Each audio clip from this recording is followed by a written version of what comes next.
Hello and good evening, and welcome to the Left Bank, a series of webinars brought to you by the Social Democrats. In this webinar, we'll be looking to see what the issues are in respect of homeless issues, the rise in homeless deaths, and what possible solutions are already out there, and what we can learn from how they're being rolled out in a European context.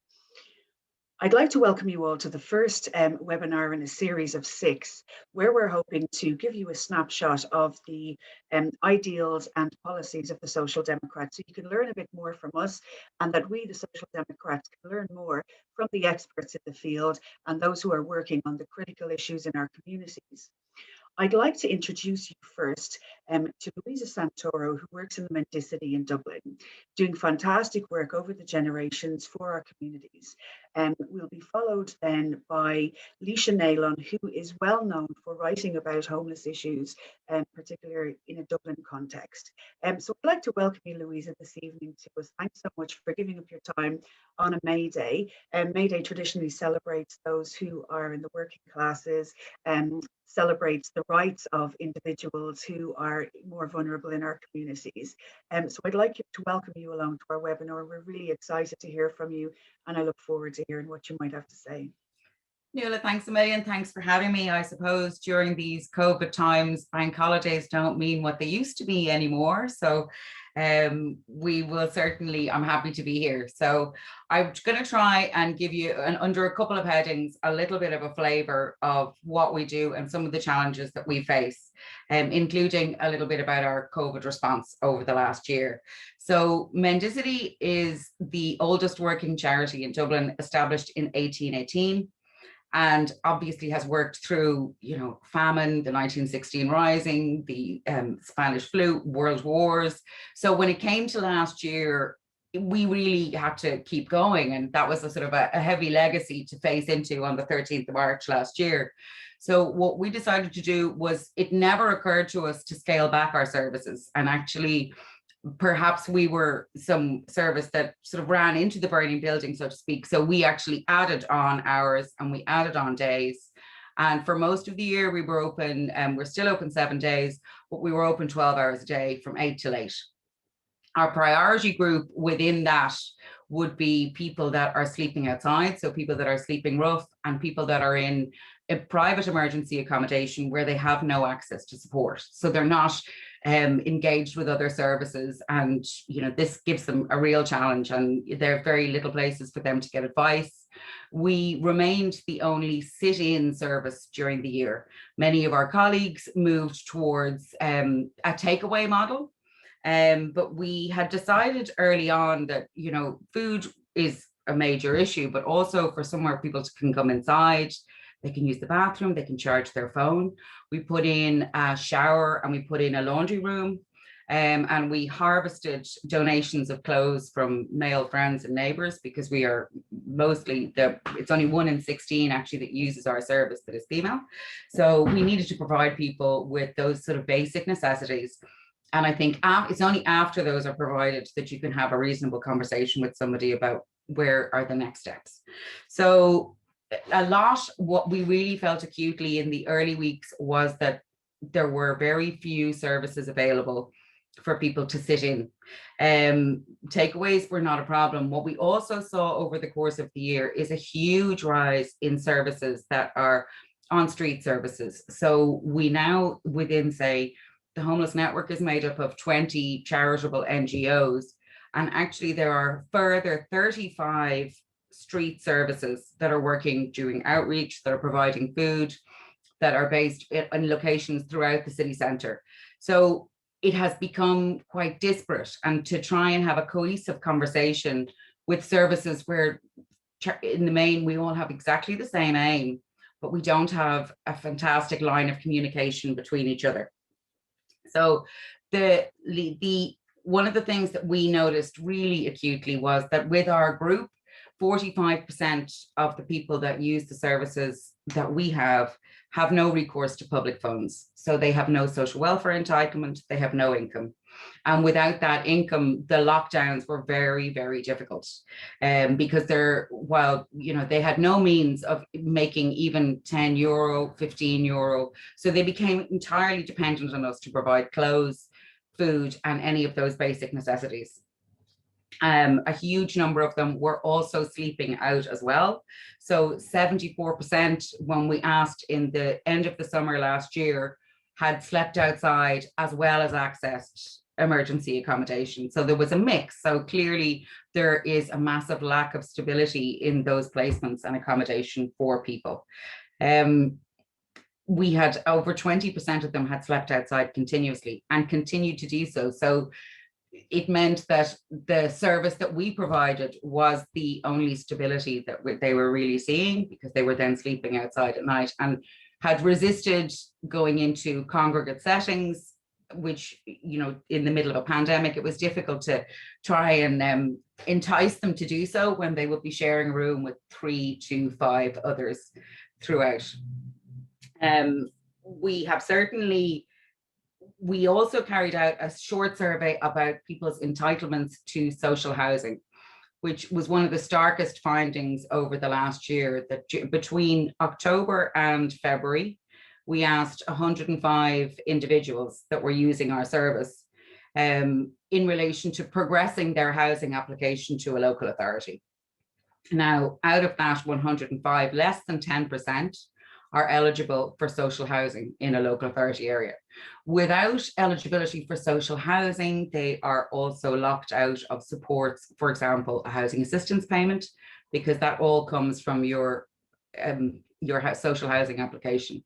So the ability to move somebody through or out to find an exit from homelessness is extremely difficult. So what we really need to do and focus on, I think, now is some sort of reasonable response so that we can create exits from homelessness. Other than that, people will be there really long term.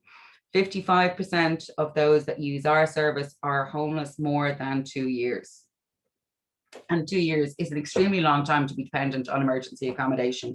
What we seem to be lacking is analysing costs over a lengthy period of time, over a 3 or 4 year period of time. We analyse costs based on a 12-month calendar, and yet we should really be looking at the overall cost of having somebody in an emergency accommodation for 3 to 5 years. This is where it starts to make much more sense that we would apply as assertive as responses as we can as early as possible. We would believe and strongly advocate for early intervention in terms of housing, which is where the housing first model obviously applies so well. And also early intervention when it comes to people who are looking to get into the workforce, because if somebody has no recourse to public funds, they don't have the same entitlement to training and other employment supports that are really much needed. So keeping somebody longer in an institutional setting actually reduces the outcomes for them on the other end. Now, what was really, really difficult for us during the year was that we lost quite a number of service users that were really close to us. There was 70 deaths in the year in Dublin alone. And we certainly are sad to see that those deaths are unreported. I mean, people die of natural causes. People die from old age, from serious illness. But when young people are dying from preventable illnesses, it's extremely, extremely difficult to watch. And what we would have said from a number of cases that we were very close to is that people have died through neglect and lack of services. And that's not something that in this day and age, in 2021, with millions in a homeless budget, we really should be facing and should be seeing. There is no single organization that is responsible for creating data and understanding more about this so that we can improve our service, because each one is seen in isolation. Now, while we can't prevent people from dying, we need to learn when it does happen. We are a very, very small city. We have what would still be in a global scale a very small homeless population, and we shouldn't be seeing such a disproportionate number of people passing away in 1 year alone. So this is something that we have all felt acutely in a year where COVID was taking lives around the globe. COVID actually affected the homeless population in Dublin much less. So it's something that we really need to learn from. We've been asked to organise funerals, and we have done, and it's something that we would not like to see again this year. I mean, I don't want to end on a bad note, but certainly in good news, if there is good news, we need to take some heart from the fact that Dublin and Ireland has what is internationally a small homeless population. We have a solvable homeless problem. And it is something that with the right policy and the right culture and the right energy, that we could still solve. That we need to build social housing, we need to create opportunities and exits for everybody that comes into homelessness as quickly as is possible. And with that, I mean, I think that this is something that we would like to see an end to the sort of homelessness and the sort of despair that we have seen. Louisa, that's fantastic and very inspirational, and thanks so much for all the work that you do. And I think something that our viewers will find very striking is the very small, after you ran your survey, the very small percentage of people who are relying on your services who are eligible for social housing. Because I know we would have imagined that those using services would, or in emergency accommodation, would do so in the hope that they would be allocated some accommodation further down the line, you know, that they would be in a queuing system. And so it's very surprising. And one of the reasons we wanted to hold this webinar as our first in the Left Bank series was to really shine a light on the underreporting of the deaths and homelessness. When we look to other European countries, there's far less deaths. And we're kind of wondering, like, well, what can we do about this? And you're right about, we need the solutions, we need the energy to put them into place, we need to work together, we need to kind of find out what we can do, what's out there. And I do think that there needs to be, as you say, a single reporting space if somebody dies in emergency services. What is it that we can do to assist the families, to give those people their dignity back in death? And I just really thank you, and I look forward to working with you in the future and to talking to you again. Likewise, likewise. And thanks so much. It's fantastic work. And so what I'd like to do is we'd like to keep this session a little bit interactive. If you'd like to answer, pardon me, to pose a question to any of our panelists, please pop it in the Q&A. We've got a great team in the background that are very technically capable, and we'll filter those through. We'll have a Q&A with yourself, Louisa, and with Alicia just after she speaks. And we do have a Mentimeter question, which is a website. It'll just come up if our technical staff want to pop that through. There's one question. And if you just go on menti.com and pop in the code 7727 2048, we're asking you, have you or anyone you know been impacted by homelessness? And if you wouldn't mind participating in that for a moment, that'd be great.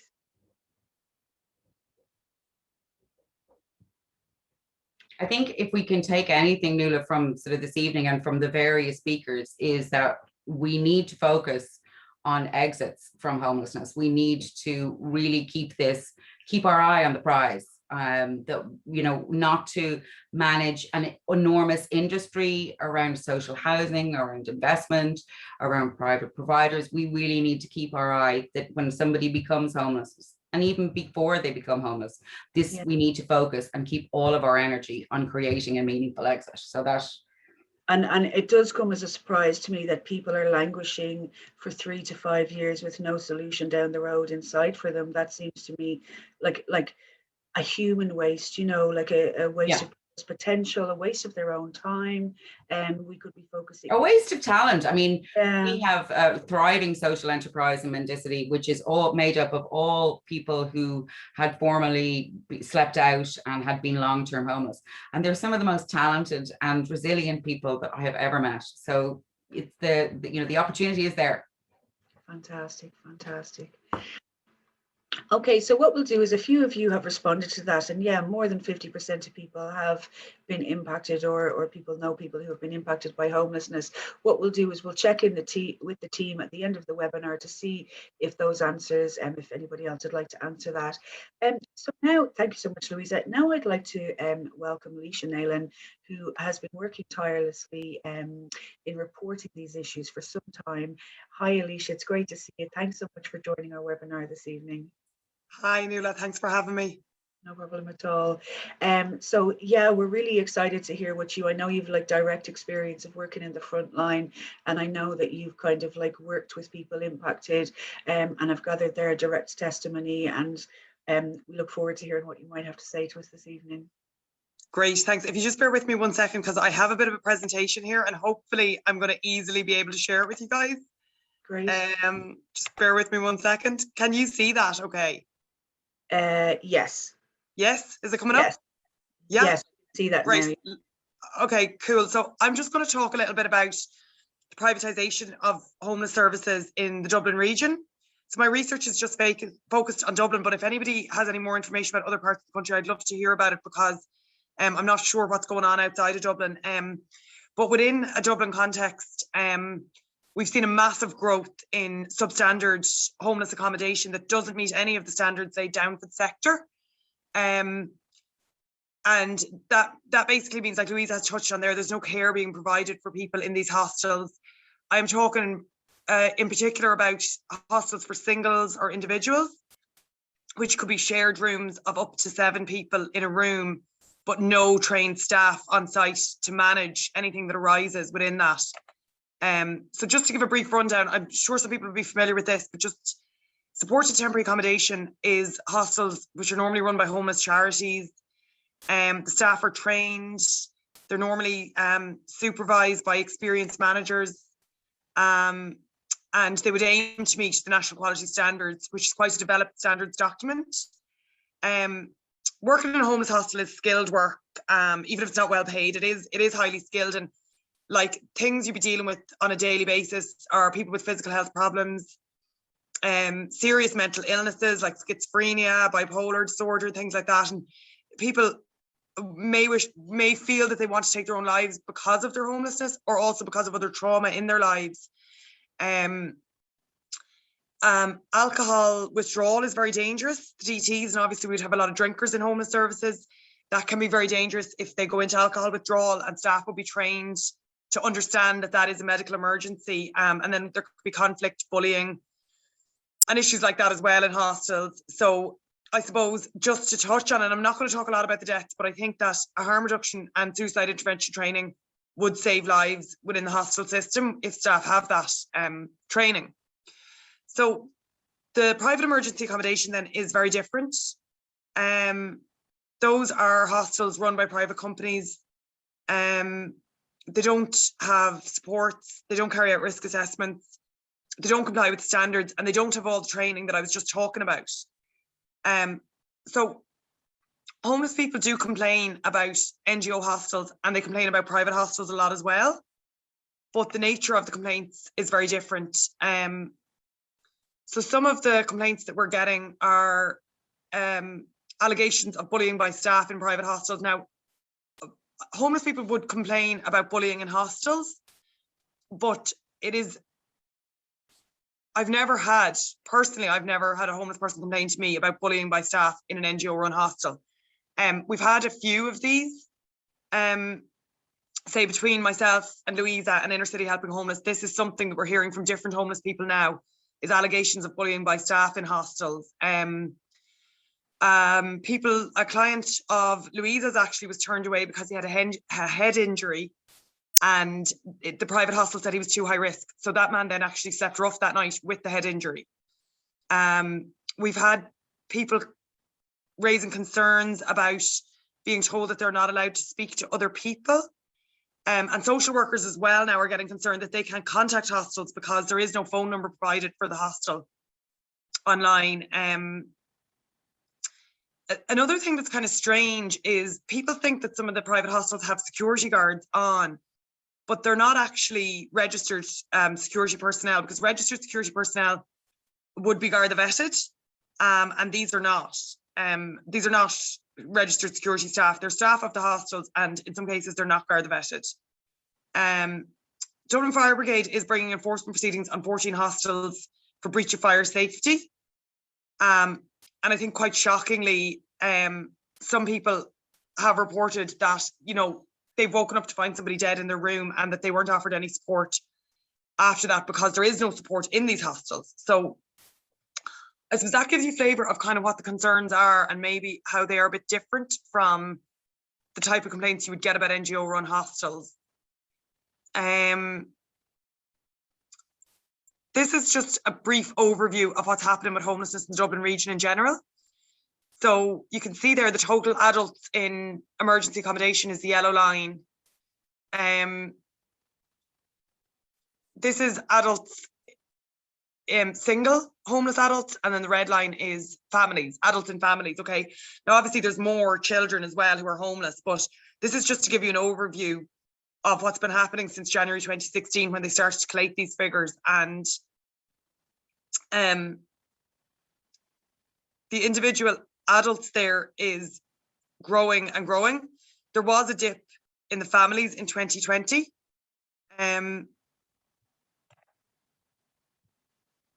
Sorry, bear with me now a second. Yeah, so that's just an overview of the trends of 2020, really. The evictions ban did have an impact with the families. Unfortunately, it didn't have an impact with the individual homeless numbers, which continued to grow.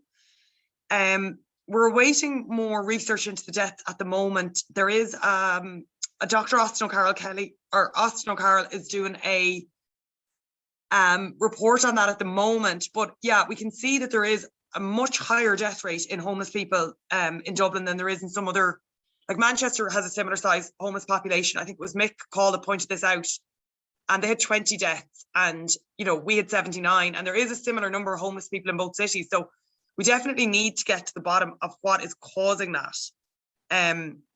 Much higher death rate, I think you can see there, than Manchester. So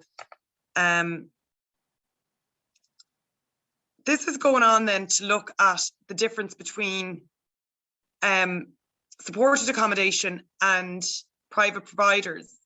And some people will remember in 2017 that Simon Coveney made a commitment to get all the families out of hotels. Now, he didn't succeed in doing that, but you can see that the number dropped. So the number in private emergency accommodation dropped in 2017, and the number in supported accommodation really increased a lot in 2017 as well.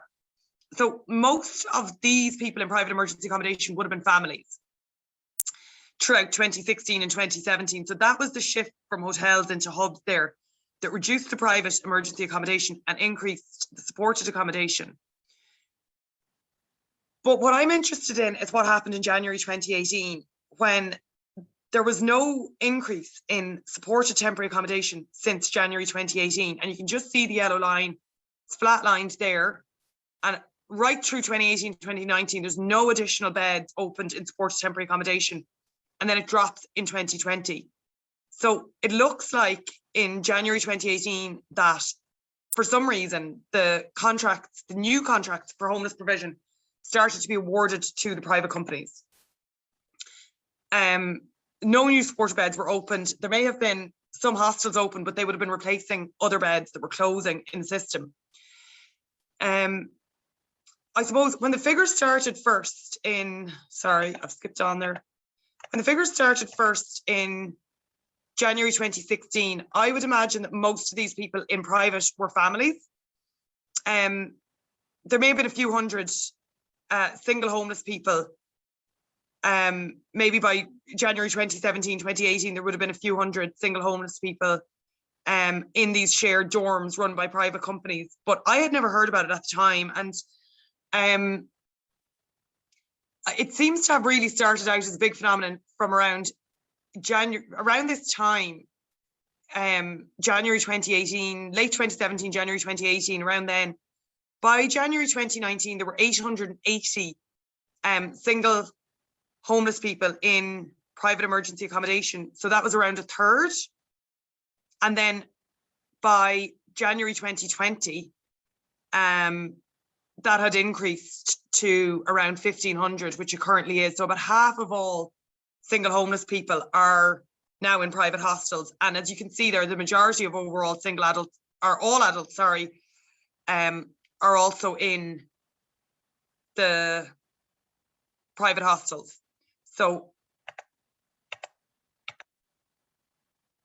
I guess it's interesting to kind of wonder about why this has happened. There's been no adverts placed for NGOs to run supported accommodation services throughout 2018, 2019 or 2020. Now, some charities have said they would be willing to expand or to open new services and that they would do that in line with the standards. In April 2019, the Dublin Region Homeless Executive launched the National Quality Standards Framework, and that's supposed to apply to all hostels nationally. And it was said that it would apply to all hostels. It actually says it on the standards themselves, that they apply in all settings. They don't apply in private hostels. They're not in effect there because the staff aren't trained. So it's a very developed social care document. You would certainly have to be trained social care workers to run a hostel in line with the National Quality Standards Framework. Now, the DRHE says the privatisation was done as an emergency measure, but if that was the case, you could have also advertised for supported hostels at the same time, and then you could move people up through the system into the supported hostels if you wanted to. So I don't know what's really going on, but in June 2020, the council manager, housing manager Brendan Kenny, said that we think that some competition in this area of work is a good thing. I suppose, yeah, what's going to happen next? So the latest thing Brendan Kenny has said is that he's going to transfer the quality standards to the private hostels. I don't know if that is practically possible. I don't know how that's going to happen. Like a visiting support worker coming in to do a support plan once a week or once a fortnight, that's grand, but it's not really going to replace having trained qualified staff on site all the time, which is what the National Quality Standards Framework envisages. And anyone who's ever worked in a hostel knows that most of the serious incidents happen at night. So those support workers won't be there at that time. Just very briefly then, comparing ourselves to our neighbours in Europe, we don't compare well. Most countries would have a legal framework to regulate quality in homeless hostels. Only Ireland and Germany, out of the 16 countries that the research looked at, only Ireland and Germany didn't have that. In the UK, there is independent inspections, there is independent regulation, and most homeless people would have their own room as well in a hostel. So their hostels are very, very different. You couldn't really compare a hostel in the UK system to a hostel in Ireland because of the levels of numbers of people sharing rooms here. So that is my presentation. I can get back to my screen now. That's fantastic, Laoise. We really appreciate your expertise. And actually, I've learned a couple of things today. And actually, like the more questions we ask, the more questions it raises. So it's really fantastic for us to benefit from your expertise. And where you just said that in June 2020, Dublin City Council said competition was a good thing. My main question is for who? Because it's not for the 1,500 people who are not in supported hostel spaces. So that's really surprising to me that there's such a huge number of people who are not being supported. And that's something I didn't know before now. So I wanted to thank you. So I'd like to invite Louisa and Laoise now, quick Q&A. I have a couple of questions I wanted to ask you both that have been sent in by our lovely audience who are participating.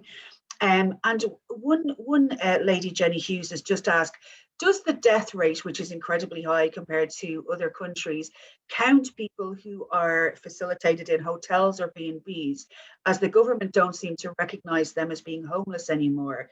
But Jenny says, feel free to correct her if she's wrong on that statistic. I think I can probably step in and answer this a little bit. I think it's very difficult now to know where people are counted and continue to be counted, because I think that there were a number of, say, supported temporary accommodation, or what we would have known as hostels a number of years ago, that became long-term accommodation. And although nothing changed for somebody, you know, materially, they were no longer considered to be homeless. The death rate is, in a way, I know it's horrible even to be speaking about this as a death rate, but it's, in a way, it's forced. It's not led by statutory services, who are, each time a person passes, that they're in front of it in terms of bringing this to highlight to the media. It's highlighted by multiple other services, by people that are known to the people that pass away. So it's not something that we're in front of in terms of analysing it, of understanding it.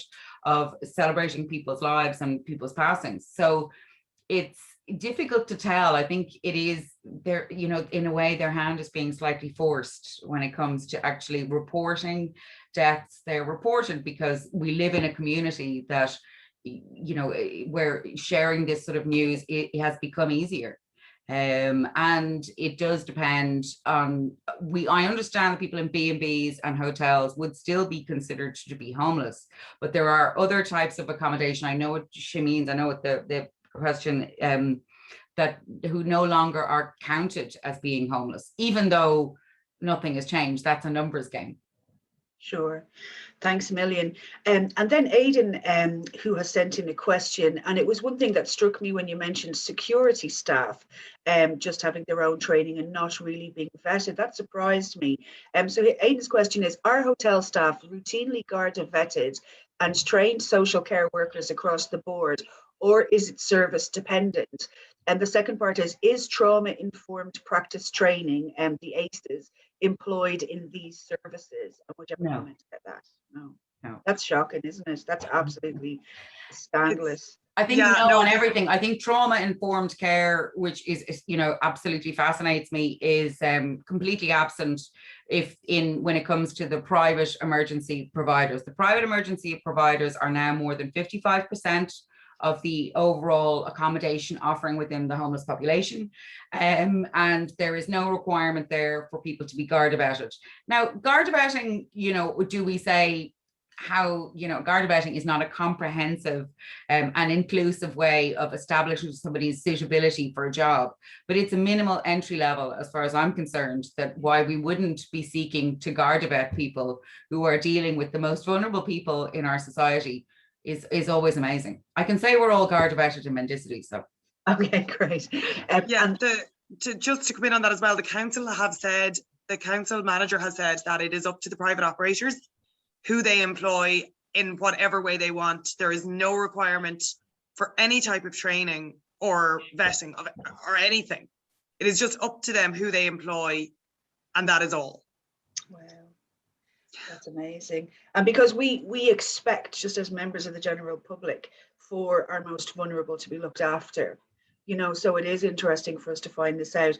And the last question for the two of you, Aoife Murta asks, she's wondering what the main reasons for the lack of eligibility for social housing amongst homeless people presenting might be. I'm sure it's very complex.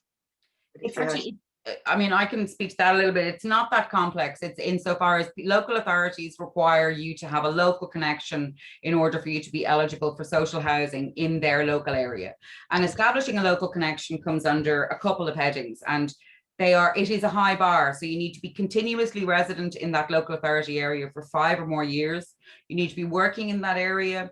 You need to be in full-time education in that area or a household member. You need to have a medical priority that has to be addressed again in that area, or with family ties in the area. So if you are homeless and you may not be, those things can be hard to maintain. And which is, you know, if people are going to say, okay, you're not entitled to social housing in this area, we can't just say that and let that be the end of the sentence, because we have to find an alternative, because it doesn't mean that anything changes for an individual. If somebody has come to Dublin, has gone to Kildare, you know, who has moved to Galway, I mean, the Irish are known to have spread themselves around the world. So, you know, we seem to think that the local connection is extremely fixed, and we need to find, if we're looking at figures like we found that it's less than 10%, we have a responsibility to look after and to come up with some solution for that 90. Brilliant, thanks so much. So what we'll do is we'll conclude this section of the webinar. So thank you so much for participating. It's been really useful. And I hope you join us at the end for our wider Q&A session. Hopefully we'll get to fit it in. So thanks so much. It's been really great to hear from you. And hopefully we'll speak to you again in the future. So what I'd like to do now is I'd like to welcome Samara Jones in, who's going to bring us some details about the Housing First programme, and from a European perspective, how that is rolled out. And welcome, Samara. Thank you so much for joining us on this bank holiday Monday. How are you doing? And we're really excited to hear your expertise and what you might suggest how we can take, take benefit from your experience, pardon me. So thanks a million. Well, first of all, thank you so much for inviting me this evening. And it's really interesting to hear, well, somewhat depressing to hear what's happening in Ireland, but it's really interesting to hear what's happening. And I have to say, in non-COVID times, I have the opportunity to travel a bit and get to visit places and really hear about these things, at a conference or over coffee or something. And so it's really nice to have been able to connect with a few of you ahead of this session to get an idea of what's really going on. I made a couple of little slides that I thought I could pull up now, if that's okay, just to sort of talk you through who I am and what I was going to bring, kind of an outside perspective onto the situation. So if you don't mind, I'm just going to share the screen. And, go ahead, fantastic. We've all been doing this for months and months now, but you never know if it's going to work the time you need it to work. So here we go. Probably we'll go to the last slide first. So, okay, and go to presentation mode. So I'll just say, so I'm Samara Jones, and I'm one of the coordinators. There's two of us who coordinate what's called the Housing First Europe Hub, which is a network of a variety of organizations where housing providers, homeless service organizations, researchers, cities, some government ministries, as well as foundations who came together almost 5 years ago now, with the idea that Housing First can be a lever or a trigger to changing systems so that everybody who needs Housing First, and I'll go into the details in just a second, everyone who needs Housing First would get Housing First, and everybody else who is homeless or at risk of homelessness is rapidly rehoused, and if they need support, are provided with that support that they need. So it's a big mission because we're trying to aim for ending homelessness in Europe. And as Louisa said earlier, I wrote down the quote, homelessness in Ireland, but homelessness everywhere is a solvable problem. It's something that for many years now, we've sort of accepted as a social ill that we just, it's intractable, we can't do anything about it. And that's absolutely not true. And luckily in Europe, we have the example in Finland to look to, where they've actually made a huge impact over a number of years, over almost a decade now, where they've set themselves targets, they've built social housing, they've expanded Housing First to make sure people get the support that they need, and they've really successfully tackled the problem and almost solved homelessness. So it's good to have a light at the end of the tunnel and a good example. But I just wanted to show you a little bit about what is Housing First, because the more we hear about it, the more sort of the definition might get a bit fuzzy as we go through. And in our work, we also see that some people, because it's a very trendy thing to say, people will say, oh, but we've been doing Housing First for decades now, so we don't really need to focus on these principles that you see here. But actually, it's really crucial that these principles are there. I heard mentioned earlier about trauma-informed approach and embedding these very clear very well-researched approaches into your interaction with people in the services. But the most important thing about Housing First is that it centers on the person themselves. It treats them as a human, and it really flips the whole system on its head, so that you start with the housing. You start with people moving into, usually, and that's the best approach, usually social housing. It's normal social housing that anybody would want to live in. People have their own key to their door. They sign their lease and contract themselves. And then the support is provided to them, as you see through these 8 core principles. And not one of these principles is more important than the others. So that's also really important to keep in mind. And we have a little diagram here on the side, which helps to show how it's different. And in the first presentation from Louisa, we were hearing about, I was a bit shocked to hear about these private temporary accommodations, these private shelters, which definitely does not sound like a very progressive approach, I have to say. But if you see what we have here, and we call it the staircase model, where people who find themselves in the difficult situation of being homeless find themselves sort of pushed up these steps, and housing is held out as something that's like a reward for people who deserve it at the end. And people will move up these steps and then be pushed back down these steps depending on their situation. Whereas with Housing First, the housing comes first. So you move straight from homelessness into housing, and all that support comes along with you. And I just wanted, the last sort of slide I wanted to show was that from what's been said today and what I have seen from the outside looking in at Ireland is that you're really very much in the situation of this first diagram, where so much of the attention is put on an emergency response, treating homelessness as this sort of intractable social emergency. There are emergency situations. We do need to have an emergency response for people who find themselves homeless. But so long as all of the resources and the money and energy and political will is put into a kind of panic emergency response, it will be very hard to move to this next, the bottom diagram, where the focus is on prevention and on accommodation with the appropriate support. And until you make that shift, you won't be able to reduce the number of people who find themselves homeless. And as you're coming out, as we're all coming out of the COVID crisis, which we hope is ending, there have been a lot of financial hardships for a lot of people, and it will probably increase the number of people who are at risk of finding themselves in really difficult situations. And so this is absolutely the moment to make sure that your system is calibrated so it can focus on prevention and on supporting people in accommodation.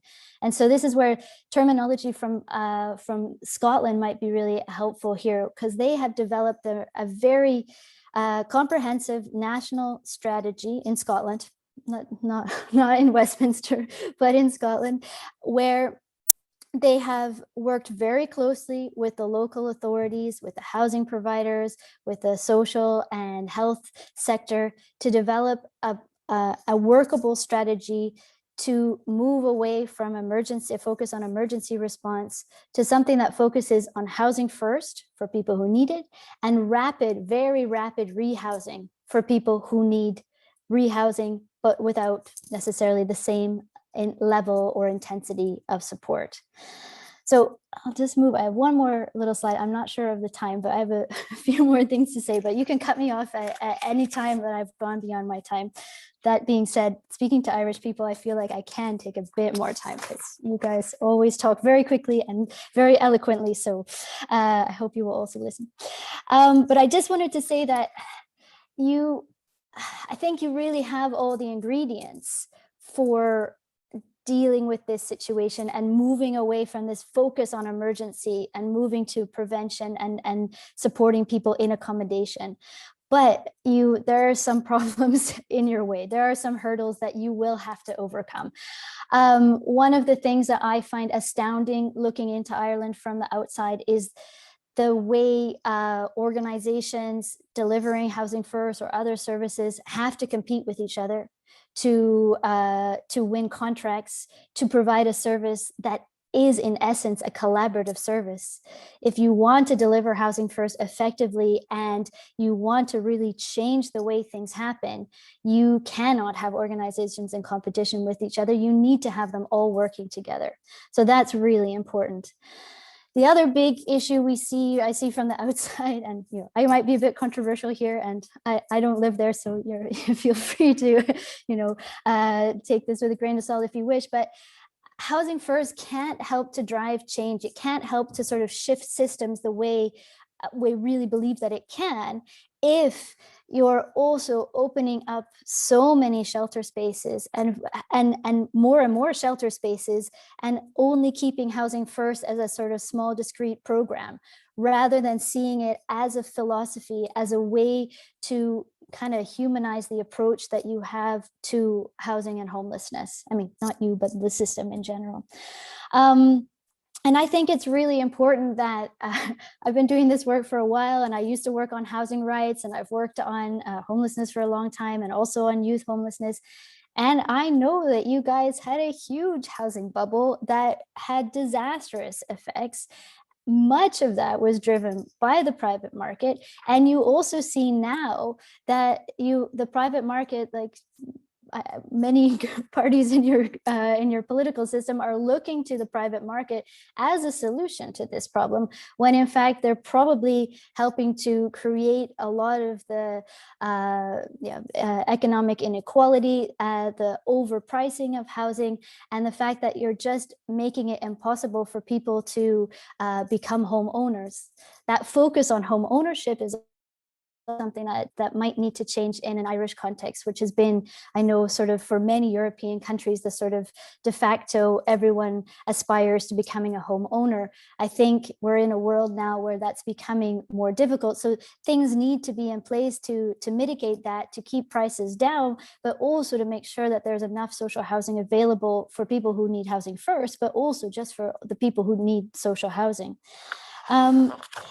I think I touched on that already, but I just wanted to say that, you know, there are some bright spots. I know some of the things that you've talked about, the work with the public health sector.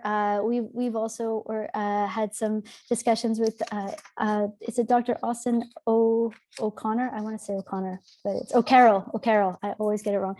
So we've really found the work that's happened in Dublin to be really inspiring for other countries, and we've, you know, shared that with our partners elsewhere. So I think there's some really excellent cross-sector work that's happening, but I think that some of the pieces in place around how the housing first is being designed and delivered, how your social housing market and sector is working, that these things, as a sort of open discussion on political issues and future policies, these are things that really need to be addressed and can definitely be improved.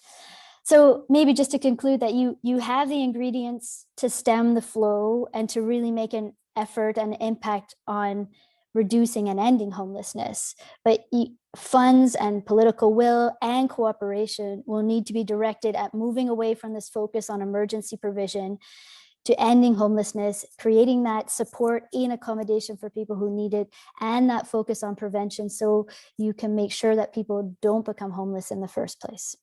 So maybe I'll close there, and I'll welcome your questions. That's so fantastic, Samara. Thank you so much. We really benefit from your expertise, and actually the whole purpose of, you know, us trying to get together and have these conversations is we are seeking to humanize homeless services and emergency accommodation provision, and, you know, it's really beneficial to get your expertise. So now we'll hear from Wayne Stanley, who will talk to us from an Irish context, and then after that we'll have a brief Q&A with both of you, if that's okay with you. Thanks, Nuala. Can you hear me okay? Yeah, so that was a tour de force by Samara, as always. And it was also really good to hear from Louise and Alicia. I'm a big fan of Alicia's work, as she knows. So I'm going to just pick up, actually. Samara did a really comprehensive job of going through housing first, and so those really important shifts we need to make. That last diagram she put up, where you move from small prevention to large prevention, emergency from large to small, and then move on to large. I think that's the crux, actually, of the shift that we need to make. And I just want to build up on some of the themes that she talked about in terms of prevention, because I suppose we have an opportunity here. I'm speaking to a political party who perhaps in the future will have an opportunity to shape some of these policies, at least that's the ambition. And I just wanted to build on some of the stuff that I know Cian is probably going to speak to some of this after, but Samara has already talked about the fact that we need more public housing. We need to have the infrastructure in place if we're going to do prevention and rapid move on. I mean, she talked about Scotland, but the other case that people are probably tired of hearing about is Finland. And I assume that's why Samara didn't talk so much about Finland. But what they have done really well, and it's taken a number of years, is they have implemented a housing first strategy. But what they've also done is move to a housing-led strategy. So they have built up their stock of housing. And when somebody presents as homeless, they are diverted almost immediately into housing, which means the way that Helsinki counts their homeless population, if they counted the way we do, while they would only have 54 people, and their monthly figures. Now they count differently. They count people who are in shared accommodation, in couch surfing. They count people who are in overcrowded accommodation. They consider those to be experiencing homelessness, and I think that's something that we need to look at. One of the discussions that I was involved in a previous life was when Dublin City Council looked at changing the priority away from people who were experiencing homelessness and reduce the percentage that they were providing to them. I had a number of conversations with councillors at that time, and one of the issues that kept coming up wasn't that people were like against homelessness or didn't want to address the issue. What the issues that they were coming up against were really, really difficult situations, which were essentially massive overcrowding. People, in order to keep themselves out of homeless services, were making huge and difficult sacrifices. And they were then going to their councillors seeking help, and they weren't able to help them because they weren't getting the priority on the housing list. Now, to all intents and purposes, in any civilized country, the people who were coming to them would be considered as a priority and on the homeless list. And I think that's one of the ways we need to reconceptualize homelessness, not just as people sleeping rough, not just as people in homeless accommodation, but those who are structurally affected by our housing crisis and by the lack of housing. And we can go as far up the chain as we can. So that moves us into not just housing first, which is the crux of it, but also into housing led. Some of the infrastructure opportunities that are coming up is that there is a proposal in the current programme for government that there will be a referendum on housing. I think one of the things we need to do and need to campaign on is to make sure that that is a right to housing, and that we have a judiciable right to housing, because that is part of the social infrastructure we're going to need if we're going to make the shift, particularly in the Irish context where property rights are so strong, where we rebalance our constitution. We need to look at opportunities like the Land Development Agency. The Land Development Agency, if properly constructed, could be a game changer. But it needs to be about people holding on to the land, the state retaining that land and providing it as places to build, which then provides homes that are actually affordable. Because the housing crisis is made up of two parts. So there is an issue around supply. We need to build more housing. But there's also a structural issue of affordability. And we can't keep addressing that through things like HAP payments, where we're incentivizing profit making. We actually need to insert affordability. And it's only the state that can make those huge strides. And that's really important. And the infrastructure or the strategic plan around that has actually been in place since the 70s, and that's the Kenny report, which I know is often referred to. Within that, we can look at models like cost rental, where people can be able to, again, that inserts affordability, but we have to make sure that it's provided at affordable levels. So we need to understand what are household incomes, what are real household incomes, as opposed to what is it not being below a percentage of the market cost, but actually are we able to provide homes at affordable rates? If we can do those,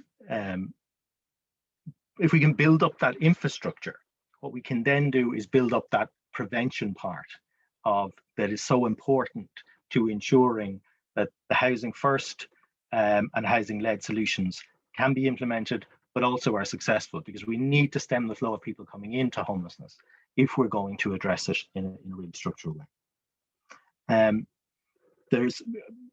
I think I'm conscious of time. I'm conscious there's things. So I suppose what I'll do is maybe finish up there. But I would say that there are, as I said, a number of opportunities coming down the line now. A number of those things which can be worked on, and I hopefully can be campaigned on, that we might. In advance of maybe a social democratic government, what we might do is make some of the advances in the political system and in the policy system that ensures we are starting to see and retain some of the fall, at least in family homelessness, that we've seen over the last year. That we might hold on to that and move forward, rather than going back to the old system and seeing those numbers ratchet up again, which we have a lot of concerns that is going to happen. Wayne, that's fantastic. Thank you so much. And I do agree with you. Like, there's so many nuanced, complicated entry routes into homelessness, which shouldn't really be a thing in 2021 in Ireland. You know, we're looking to influence as much policy, and obviously, you know, we're working on different policies, different campaigns all the time. And one of the purposes of this series of webinars is really to start these discussions. Let's get our thinking caps on. Let's talk to each other. Let's put some energy into it. Let's recap after a while. And I really think that everybody agrees we need a more humane system. Neoliberalization of and privatizing the market doesn't work. It's been in all our broadsheets all weekend. And what I'll do is I will bring up, we have the Mentimeter, we have another question there, and then I'll ask the audience if they have any questions for Wayne and Samara.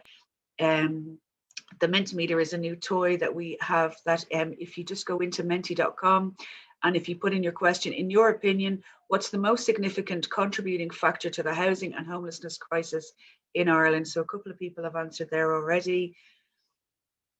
And we'll circulate these answers after.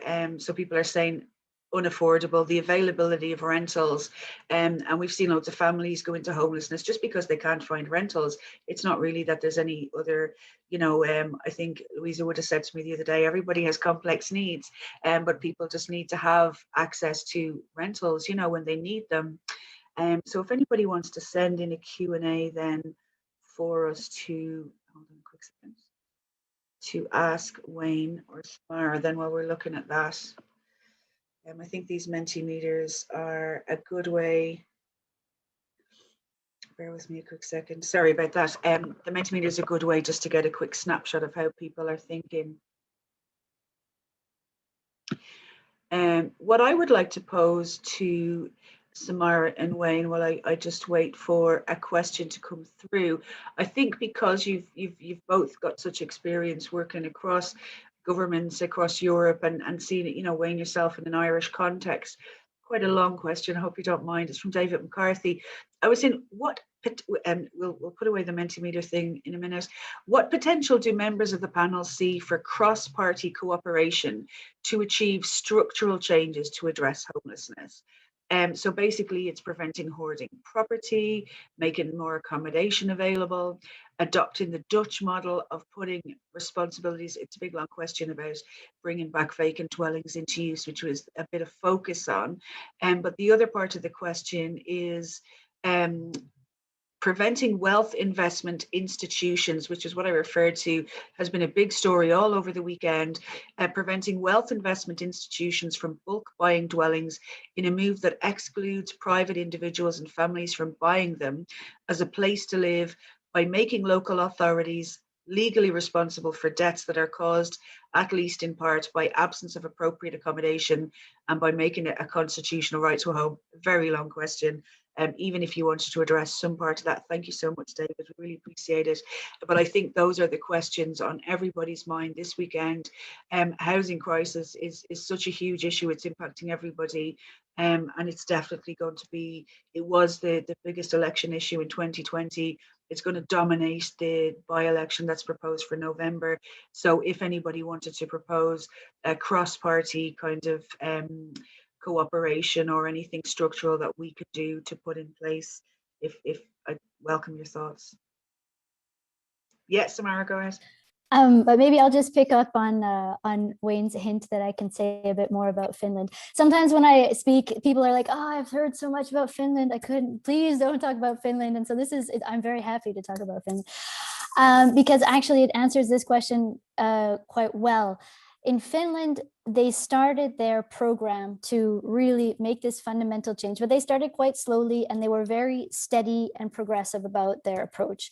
And it was a cross-party approach. And it was a conservative government that put it into place. And so I think that was also a really important aspect of it, is that they got all party agreement to set these targets to bring down the number of people, like to reduce the number of people who are homeless by increasing the amount of social housing available and making sure that part of that was designated for people who were homeless and who needed housing first. And so it was by bringing everyone together around the idea making it a government policy, an effective government policy, making the cities commit to delivering on that and having them sign like letters of intent with the government.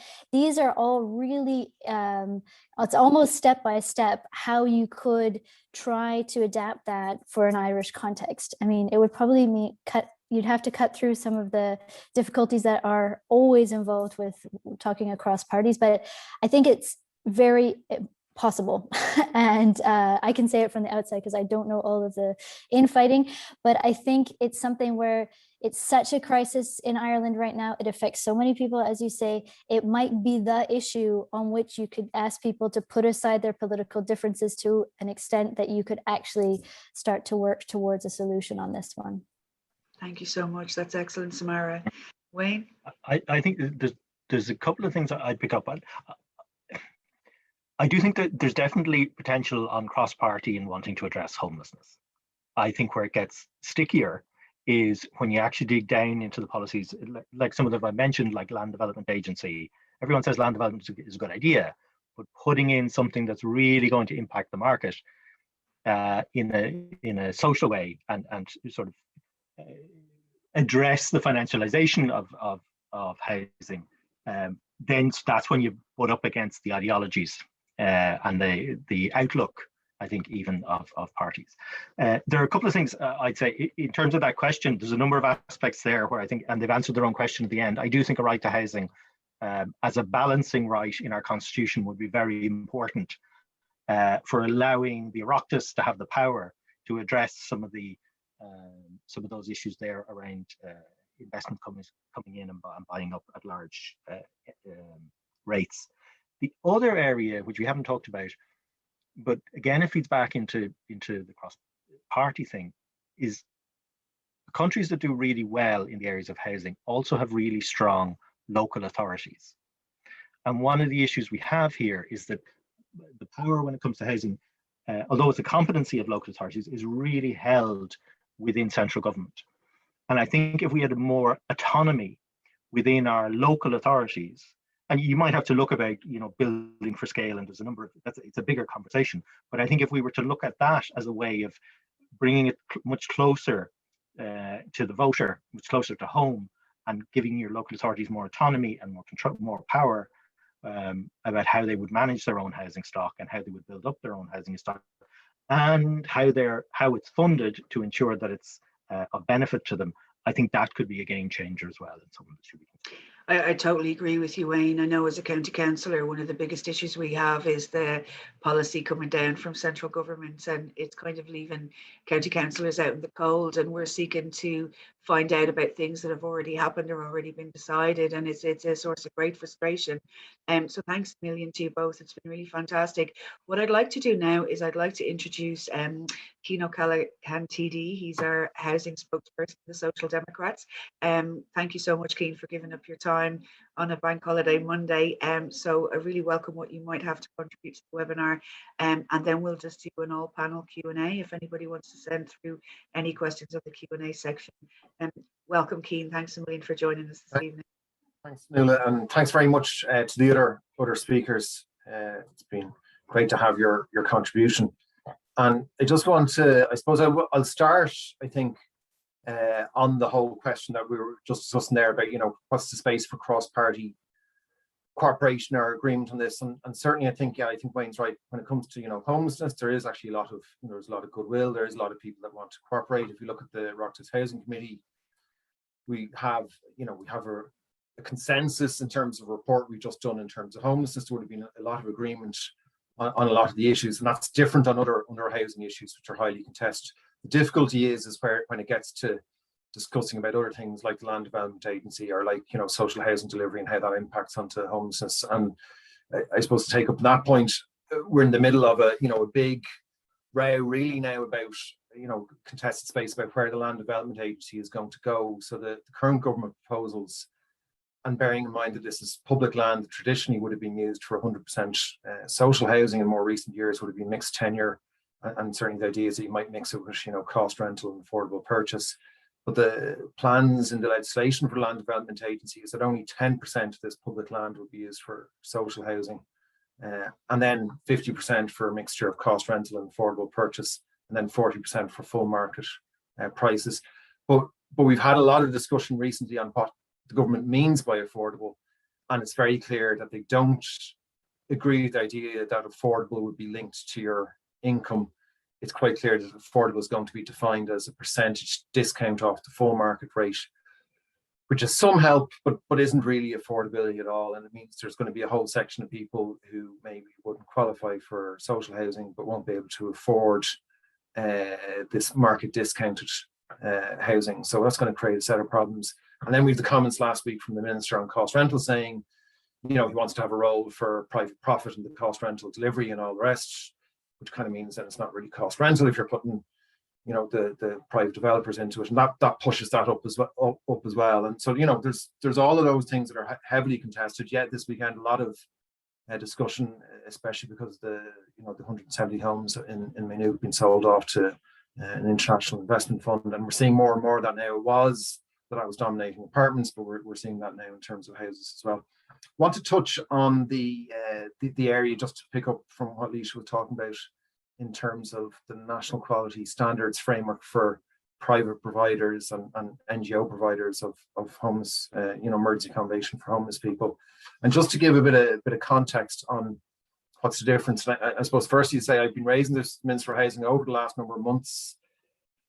For a good few months, he said that the same standards, national quality standards, are being applied to all providers, even though this absolutely clearly wasn't the case. Yeah, he hasn't quite admitted that he was badly informed and that are wrong. He's now changed his language slightly on it. So now he no longer says they are being applied to all providers. He says they should be applied to all providers, and then doesn't clarify whether he's going to do anything to make sure they're applied to all providers or not, or whether he sees any problem. So it's a bit slippery in that sense. I just want to show you what this is an inspection for a private provider. It's a page and a half to the inspection report. And worth saying, incidentally, there hasn't been any inspections of homeless providers of accommodation, certainly in the Dublin area over the last year. They suspended them for COVID and simply haven't resumed them at all, even though there's a whole range of issues there with the standards. So it's a page for the private providers. They're basically asked a few questions about, do they have any empty beds? And then there's a few questions on fire safety standards. And then there's 3 questions in terms of TUSLA guidelines and child protection. And that's it. That's the inspection that's done for a private provider. The national quality standards, much more comprehensive, really, really good. This is what the forms look like. There's can't quite show you it all there, but there's 10 pages of questions, and very, very thorough. And it goes through, ask them, for example, and when someone goes to inspect, they have to find out, have key workers and case workers been assigned to people who are homeless? Does the service provider have good relationships with local authorities and approved housing bodies? And are they working to try and find alternative accommodation for the people in emergency accommodation? Are there support plans in place? Is there, policies around vulnerable adults? Is there, policies, for example, on health and well-being promotion? All things, very, very important. Harm reduction policies, are they in place? So it goes through all of this, very comprehensive, very worthwhile. With that said, even when the inspections were happening, they were being done on an ad hoc basis, and it seems to be, from what Dublin City Council were telling me, they just kind of got retired staff to do them or whatever, and there was no real process around it. They're now talking about it getting a private company in to do the inspections, so we would then have a situation of a private company inspecting private companies in terms of the services they're providing. I mean, it is, Samara was very, the point I think was very, very good about, private market solutions are not the way to go on this. And unfortunately, we're seeing that more and more across housing policy. So not only, is it exactly, rather than, fostering collaboration, different providers having to compete against each other in terms of services, we're seeing that across, we're seeing that in terms of the reliance on, private solutions for social housing and very expensive leases and all of that. So I think we are in a very much, at the moment, this is heavily contested, what's happening in terms of the privatization of services for people who've become homeless. And, you know, in terms of social housing, I think it's a heavily contested space. I think more and more people are kind of becoming aware of what's happening, and it's affecting more and more people. And I kind of feel we're almost in a kind of shock doctrine moment, you know, around this. There's been very fast changes happening, faster than people can kind of realize. But I do think we have an opportunity over the next couple of years, you know, to try and shape this. Land Development Agency could be very, very positive if it's shaped the right way. The land assembly is a really good thing. Doing that in the public interest is a really, really good thing. My concern is that it's currently, I think the focus is a bit just too focused on existing public land, and rather than building up local authority capacity, you know, there's definitely a concern there. There would just be another thing to undermine local authority capacity, and that local authorities won't assemble more land banks after this if they feel the Land Development Agency is just going to come along and, you know, grab whatever, you know, land banks they assemble and that. So listen, I'll leave it there, Nuala, and thanks a million to our speakers. And I want to thank our speakers as well, actually, for the work that they're doing on an ongoing basis on this. There's been some terrific work, and I can see that very clearly in the work I do. And like, all I do is I read articles that Alicia is writing when she's, you know, from talking to people like Louisa or incidentally helping homelessness, and then I try and use that work or stuff that Wayne is doing. I try and use that in the Dáil and try and raise it at a political level. There's really, really good work being done there, and I think hopefully that will make an impact. Thanks. Thank you so much, Cian. It's so good to hear from you. And actually, we appreciate the work you do. And I think it's only really by working together. And I think, as Louisa and Alicia said, and putting the energy is, and as Samara said, humanizing it, you know, and treating people as a whole person rather than just an issue or a problem in the system. So now I'd like to open up some questions if everyone has a few minutes to hang around. And I just saw a question there from Owen, which I thought was very interesting, posted into the Q&A. And it just says, I'd like to know, Cian, what you think, and I'd like our panelists to suggest what they might think we could do. So how would a social democratic government convince the decision makers in the Department of Housing that they have to go all in on housing first to see its social and financial return? No pressure, Cian.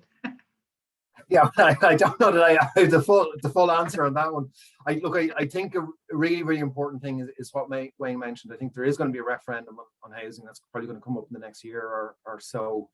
That's going to be a key moment. Absolutely, the government have said, the programme for government just says a referendum on housing, but you know, Tánaiste Leo Varadkar did confirm in the Dáil saying it was going to be on the right to housing. It is understood it's on the right to housing. The wording on that isn't agreed. There's been some very good work done at an NGO level, putting forward suggested wording on that. So I think getting that referendum going ahead and getting a win on that is important. It's not the answer to everything, but it does help. And that could be a moment where this, in terms of, you know, not just, it's going to help in a practical sense if we can get that wording into the Constitution, because it is a balance against private property rights, but it's also the opportunity for this for the national discussion around housing and what way we want housing to go to take place.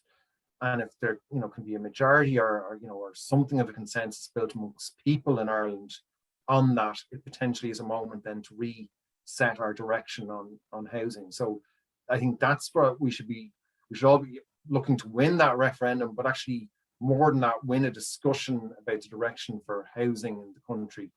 And if we can do that, and if we can use that as our moment on that, I mean, if you know, to a degree, if you look at previous referendums, like let's say around marriage equality, very, very important in terms of achieving marriage equality, but it didn't solve everything for the LGBTI community, but achieved more than marriage for the LGBTI community. So it was a moment when there was that national discussion when we decided as a country, no, that sort of, you know, second-class treatment, inequality, different treatment, that's not on, we're not having it. So this is our chance on housing to say, no, this isn't right. We have to have a country where, you know, where we don't tolerate this situation of people being in and out of emergency accommodation and sleeping rough over years, when we have the resources and we, you know, to be able to actually tackle these things.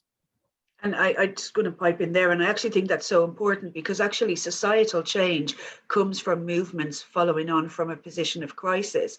And actually most of the people in Ireland don't want us to treat our most vulnerable in such an appalling way. And Irish people want people, you know, like the most vulnerable in our society, to be treated with dignity and compassion, and for services to be there.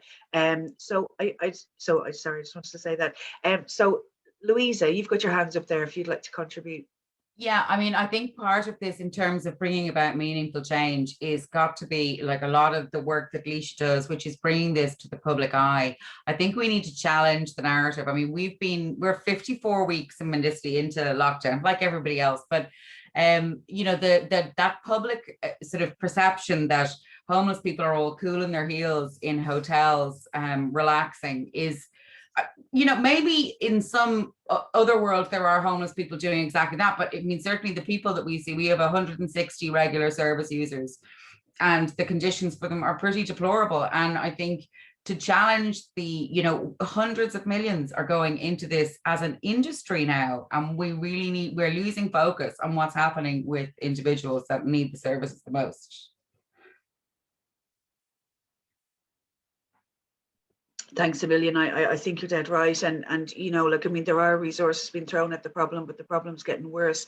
And that's why people don't understand. Like, you know, the voters, I just mean people in our communities, they don't understand why these people are still being left behind, and they want to help, you know, and people want to campaign, they want to march, they want to, you know, and I actually think that people are absolutely, and I know Laoise's been doing fantastic work for years, and you know, people are absolutely affronted by the fact that mainstream broadcasters just ignore the situation.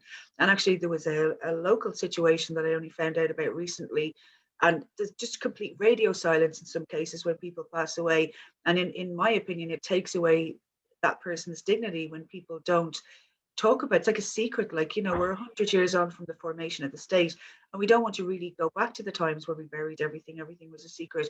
We want to actually move forward and support people, and we have solutions, you know, and the solutions out there, we want to try and employ them, but employ them in a way that's not just throwing money down the liffey, you know. We want to kind of do that. So anyway, I'll stop. Sorry, I'm an awful terrible habit of just going on. So there's a question in from Gavin Elliott, who I know has a great expertise in the housing area. And his question is, are there lessons from the pandemic that we can learn in our response to COVID? And what are the main lessons we learned? If anybody, Wayne, you'd like to come in.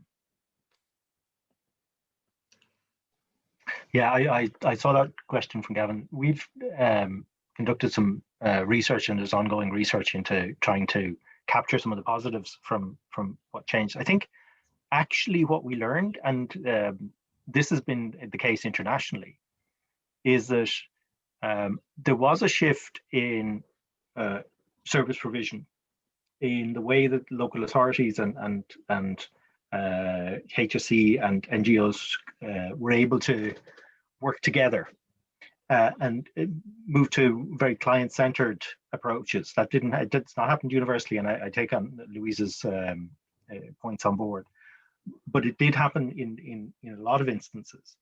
And also we saw, in terms of families, things happened like the moratorium on evictions that we were told could never happen, but they happened in the context of the COVID. And what happened was we see a huge reduction in family homelessness. Single homelessness continues to increase because the pressures on people are slightly different. But I think what it shows us is we know things like housing first work. We know things like prevention work. We now see the scale at which we have to implement them in order for it to succeed. So there are now clearer pathways, and I think greater evidence to show that what we know works does work, not in a theoretical way, but in a real way. We've seen it in real time, and I think that's what we need to build upon. Louise is right. I mean, we have seen those people who get left behind, particularly in the context of COVID, have really suffered, and the isolation that you suffer in an experience of homelessness in the context of COVID has been ramped up, which shows again how critically important ramping up housing first is, because the number of people, and this has happened, I've had conversations with colleagues in Denmark, you know, in Cork, in Dublin, and we've seen people who've been, you know, on the street for years, who wouldn't engage you know, it was a very slow process, but because of COVID, they saw, okay, well, they were aware of it and they saw it as a risk, so they were willing to come in, and they got their own accommodation for what was considered to be a short period, and it was transformative in the way that we know Housing First can be transformative. That is, providing people with accommodation with support that they need. So they're the really important lessons, is that actually we have a lot of the ideas and the policies are within our grasp. What we need is the commitment to them and the ambition for them to see homelessness going in the right direction. That's fantastic, Wayne, quite inspirational. And so we have one final Mentimeter question for our audience this evening. And while we're doing that, I'd like our panelists to consider one question I have, and that is, what would your call to action be for us as members, as participants, as politicians, as members of the public? If you had one call to action for us, what would it be? Because I think with the depth and breadth of your experience and your expertise, I think that you just give us something to leave with this evening. And I just wanted to, as well, thanks a million for participating. It's great to hear from you, and we look forward to you know, taking things further down the line in our series.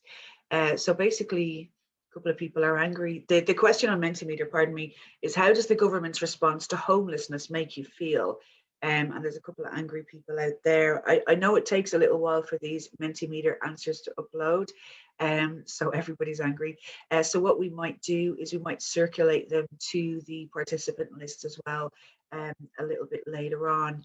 Yeah, so people are angry and exhausted, and there's that song, you know, where people are sick and tired of always being sick and tired. And I think that when you think of people stuck for 3 years in homeless accommodation and there's no way out for them, I mean, that just kind of sums it up. And where we're more committed to change, that's, you know, that's really what we want to drive, is take that energy and take that expertise and work together and drive things forward. So yeah, what we'll come back is we'll come back to our panel now and see if anybody has a call for action for us to leave with this evening. I'm not sure who wants to go first. Leisha, if you want to go first. Thanks, Nuala. Yeah, I suppose the point that I'm trying to get across, because we're talking about Housing First, is that while a small number of homeless people are benefiting from the Housing First programme, and that's brilliant, the vast majority are not. Yeah. And the approach that we see with them is the opposite of the Housing First approach, where normally when you're entering services, instead of getting a very good service that's going to move you on from homelessness very quickly, what's actually happening is that in order to try and block people from coming into services, like people that Wayne was talking about who are couch surfing and things like that, you know, we had the one night only system where people were given a very low service at first when they entered homeless services. And the idea is, oh, basically, hopefully if it's really, really bad, you know, they'll go away and just sleep on their friend's couch or floor or something like that, and they won't come into services. Now that's moved on. We don't have the one night onlys anymore, but we're seeing is that people are being encouraged to come off the streets who are living in tents, but they're being given Ellis Key, which is a hostel with no windows that's run by a private company. So there is really terrible standards at the point of entry, and that appears to be deliberate in order to stop people from coming into services. So I think, you know, in that way, the whole thing needs to be flipped on its head. And actually, it's kind of like the opposite of Housing First almost. Okay. What's really happening on the ground in Dublin at the moment. So it's to move away from the workhouse model, where it's the position of refuge and last resort, and the idea is that you don't go in there. Yeah, the idea of giving the most brutal service to the people coming into services, it just appears to be deliberate. Okay, I agree with you. Samara, you'd like to come in next. Well, maybe just to pick up on that, but also to pick up on Wayne's point earlier about Finland, and just to be a bit controversial and throw you something super ambitious, is that in Helsinki, they have one emergency shelter for 54 people.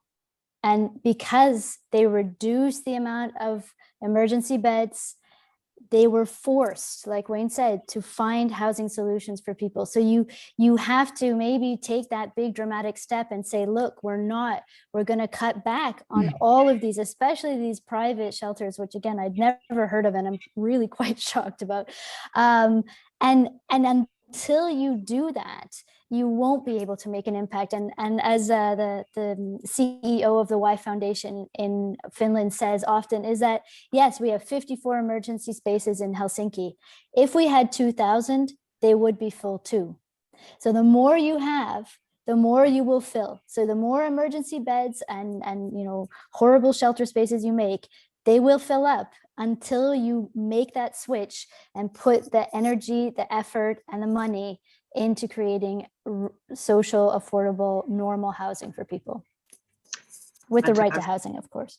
Of course, yes, we need the right to housing, definitely. Thank you so much. That's fantastic. Would anybody else like to come in? I come in on that. I mean, I think that what we need in terms of a government response and a political response is we need really, really strident and strong leadership on this. We need action. And there is a huge amount of, it seems like rolling a problem around a little bit. We need extremely decisive leadership when it comes to solving a problem like this. And this is not just a problem across homelessness, but a problem across our housing sector, in general. I mean, and as Alicia sort of pointed out, what kind of makes me laugh is this idea that if you provide people with completely crap services, they don't become homeless or they become unhomeless. That simply isn't true. And, any suggestion that we have that providing people, with a good service would only make them want to become homeless which is something that we've heard publicly, to me is complete insanity. So we need to provide excellence of standards, use the regulatory framework that we have, and provide absolutely laser focused leadership when it comes to political decisions. Fantastic, thanks so much. And Wayne, you wanted to come in there. Yeah, as a call to action, I think I'll say get behind the right to housing as kind of number one. The other thing I would say is, and just I know Cian raised this thing, and it speaks to I think what Louisa was saying as well, is rail against this idea of efficiency. One of the way what happens with Laoise, some of the things that she's highlighting is we talk about the market delivering efficiencies. What we see in the Irish system is these kind of hybrid systems, and we see it in our health system. We always talk about, we spend per capita so much on health. One of the issues we have this really bizarre system of a dual public and private. And in Europe, we're one of the few, if not the only country that does those kind of things. With this mix and match system. What we need is really good services. And yes, you might see an upturn in the number of people coming into homelessness because people will look over the parapet and see, well, actually, there's a good service there that's going to help me get out of this really terrible situation. But you provide the housing solutions to get them out really quickly. And that's how you move forward. So if somebody starts talking about efficiencies to you, rail against it. And I particularly like the person who on your Metrometer said they were ruthlessly ambitious or something. I really like that. Fantastic. Okay, brilliant. So what I'd like to do is I'd like to just thank everybody so much for giving up. Sorry, just quickly. Sorry, but I know you want to finish up. And look, it seems like a small point. One of the things I think really needs to be done is training for staff who are, let's say, working in local authorities and in the the Department of Housing and stuff specifically on this. So I mean, frontline staff need training in terms of empathy, trauma, how to deal with people.